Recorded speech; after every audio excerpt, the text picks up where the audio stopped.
Mukesh ji, filaria को रोकने का बस यही तरीका है। आप क्यों इतना चिंता कर रहे हैं? साल में एक बार तो दवा लेनी है, वो भी मुफ्त। मेरे सामने आप सब लोग दवा खा लीजिए और पूरा परिवार सुरक्षित रहिए। पर आशा दीदी, आपके सामने ही क्यों लेनी है? आप दे जाइए, हम सभी खा लेंगे। नमस्ते मुकेश जी। नमस्ते आशा दीदी। क्या चर्चा चल रही है? नमस्ते डॉक्टर साहब। देखिए ना डॉक्टर साहब, मैं इनके और इनके परिवार के लिए फाइलेरिया से बचाव की दवा लेकर आई हूँ, पर मुकेश जी हैं जो कि दवा छोड़कर जाने की बात कर रहे हैं। सोचिए नहीं मुकेश जी, फाइलेरिया से बचने का यही कारगर उपाय है। ये दवा साल में एक ही बार खानी होती है और वो भी सरकार द्वारा निशुल्क उपलब्ध कराई जाती है।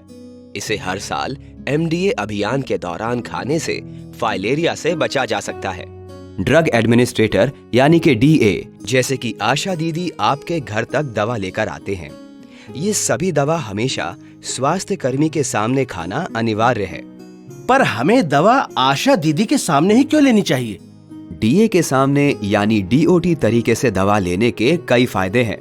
पहली बात तो ये है कि इससे दवा की सही खुराक सुनिश्चित होगी, क्योंकि दवा की मात्रा उम्र और लंबाई के अनुसार निर्धारित की जाती है। वैसे इसका कोई गंभीर प्रतिकूल प्रभाव नहीं है। फिर भी यदि आपको दवा लेने के बाद कोई समस्या या कठिनाई हो तो DA आपकी सहायता कर सकते हैं। आसान सी बात है, यदि आप दवा को बाद में सेवन करने के लिए रख देते हैं तो सही मात्रा लेने में भूल हो सकती है और आप दवा लेना भी भूल सकते हैं। बेहतर है कि आप दवा को साल में एक बार स्वास्थ्य कर्मी के सामने लीजिए, जिससे आप और आपका परिवार हमेशा फाइलेरिया मुक्त जीवन जी सके। क्या समझे?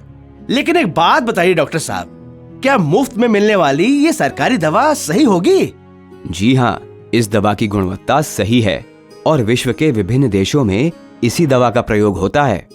लेकिन दवा खुले रूप में क्यों दी जाती है? क्या ये भरोसेमंद है?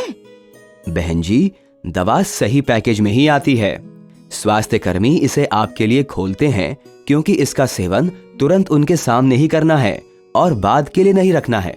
डरिए नहीं, फाइलेरिया से बचाव की दवा अपने क्षेत्र के स्वास्थ्य कर्मी के सामने जरूर लीजिए और खुद को और अपने परिवार को सुरक्षित रखिए। फाइलेरिया के रोकथाम के लिए मच्छरदानी का प्रयोग करें, अपने आसपास जल जमाव न होने दें और MDA के दौरान